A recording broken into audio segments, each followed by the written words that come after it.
Daniel had always moved through life like a shadow.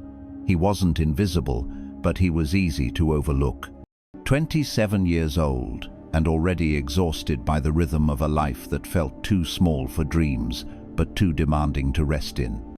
He worked as a delivery driver for a local courier company, long hours, tight deadlines, and silence.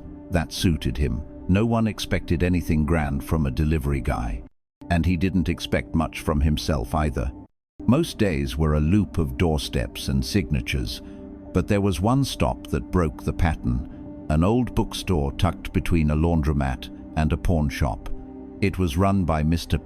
Hassan, a man in his 70s with white eyebrows that looked like they'd been drawn in by wind and time. He never rushed Daniel. In fact, he seemed to wait for him. He'd offer a glass of water, sometimes a story, but mostly he offered space.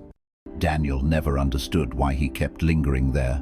Maybe it was the smell of old paper or the gentle way Mr. Hassan looked at him, not like a worker, but like a person. One day, after a delivery, Mr. Hassan asked him something strange. "When was the last time you believed you were good at something?" Daniel froze, half laughing out of habit. He replied with something safe like, "I just do my job." But that question followed him. It sat in the passenger seat of his van, whispered in his ear when the streets went quiet. When was the last time? Had he ever? He'd grown up being told to be realistic.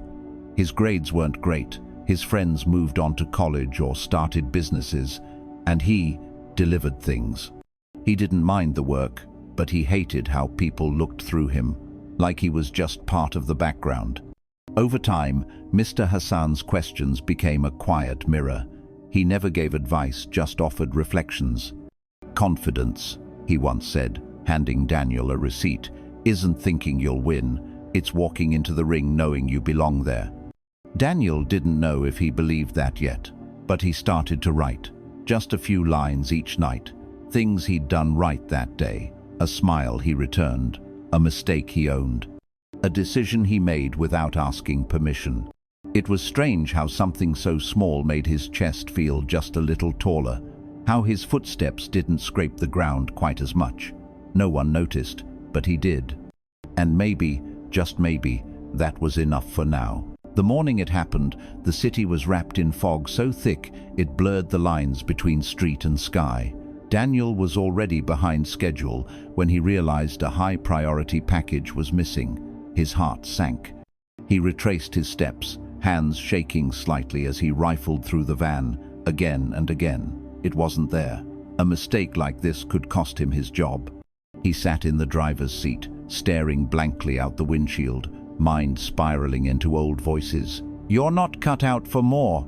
People like you mess up." That familiar weight settled in his chest.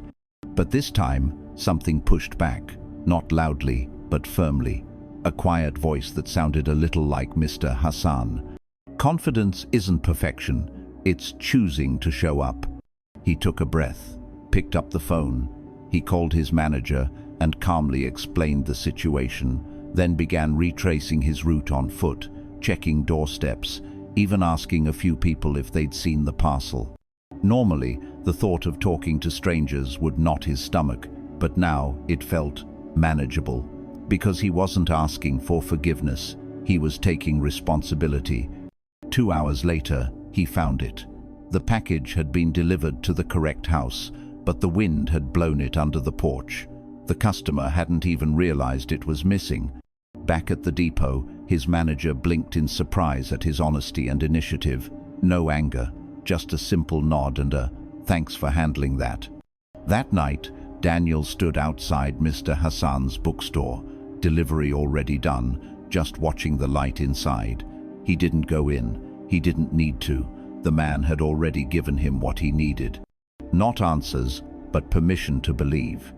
He thought about how many times he'd waited for someone to tell him he was worth more, capable of more.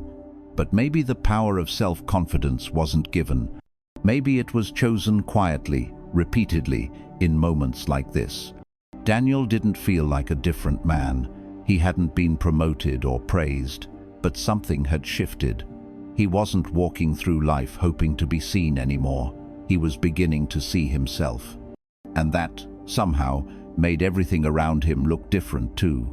As he walked back to his van, he smiled, not because anything extraordinary had happened, but because for the first time in a long while, he felt like he belonged in his own life. Sometimes, the greatest change doesn't come with applause or big moments. It begins in silence, with a decision no one else sees. Daniel's story reminds us that the power of self-confidence isn't something we're born with or handed. It's something we choose, piece by piece, in the way we show up for ourselves. If you've ever felt invisible or unsure, remember, you don't have to wait for permission to believe in yourself. Your strength may be quiet, but it's real, and it's always been there, waiting for you to notice. If this story touched you, share it, leave a thought below, and subscribe for more.